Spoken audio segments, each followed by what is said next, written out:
Traditionally, a real estate agent represents the interest of their clients in all aspects of the real estate transaction.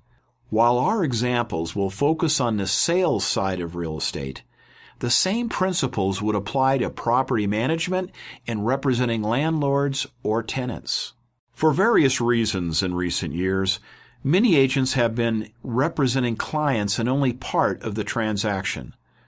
For example, an agent may place a seller's home on the local multiple listing service, but may not represent the seller in the negotiation or contract stage of the transaction.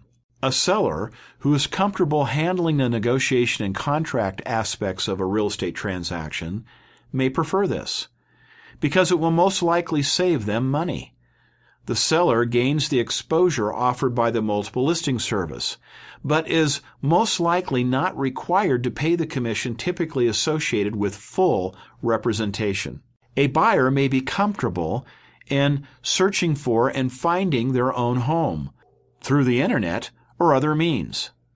They may want to employ a real estate agent to simply write up contracts involved in the transaction. Again, the scope of representation is being limited. This type of arrangement is commonly referred to as limited service agreements.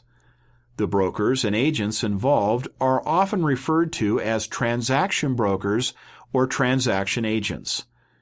The client or principal and the agent agree to limit the scope of representation. As you can see, the scope of fiduciary duty would also be limited.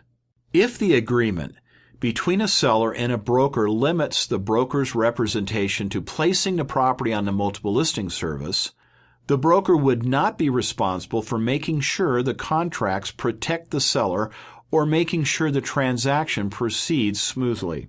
State regulatory agencies have moved different ways on the issue of limited service agreements between clients and real estate licensees. Some states, like Colorado and Florida, have passed laws which specifically allow real estate licensees to limit the scope of their representation and only perform certain services on behalf of their client. Other states, like Utah, have enacted legislation or rules which either specifically or effectively prohibit licensees from engaging in limited service arrangements with their clients. We will review the applicable Utah statutory language.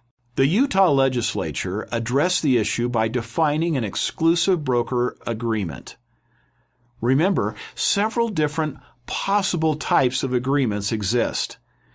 We will briefly review the different types of agency agreements available to licensees and their clients.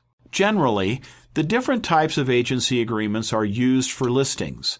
However, similar agreements would be available for use by brokers representing buyers. We will briefly review the following types of listings, but remember, the same analysis could apply to contracts with buyers. Open listings, exclusive agency listings, exclusive right to sell listings, open listings. An open listing is the least restrictive listing for a seller to sign. In an open listing, a seller agrees to pay a commission to the listing broker if the broker brings a ready, willing, and able buyer. An open listing allows a seller to sign as many listing agreements with as many brokers as the seller would like. The seller only owes a commission to the broker who brings a ready, willing, and able buyer. The seller may elect to sign open listing agreements with multiple brokers. If the seller finds a buyer on their own, without the help of any of the brokers with whom the seller has signed an open listing, the seller does not owe a commission to any of the brokers. In other words, an open listing allows the seller to continue to market the property along with any brokers with whom the seller has signed a listing agreement. One might ask why a seller would ever sign anything but an open listing agreement. In theory, an open listing agreement seems like the perfect situation for the seller. They have the option of marketing the property themselves without paying a commission, and they also have the opportunity of having multiple brokers working for them. One significant drawback to an open listing for the seller is the fact that most MLS organizations will not allow open listings to be advertised on the MLS. You can imagine the chaos of multiple brokers having the same listing on the multiple listing service. Exclusive agency listing.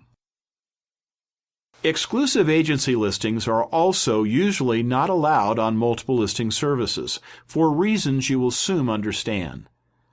Unlike the open listing, under the exclusive agency listing, the seller agrees to list their property with only one broker.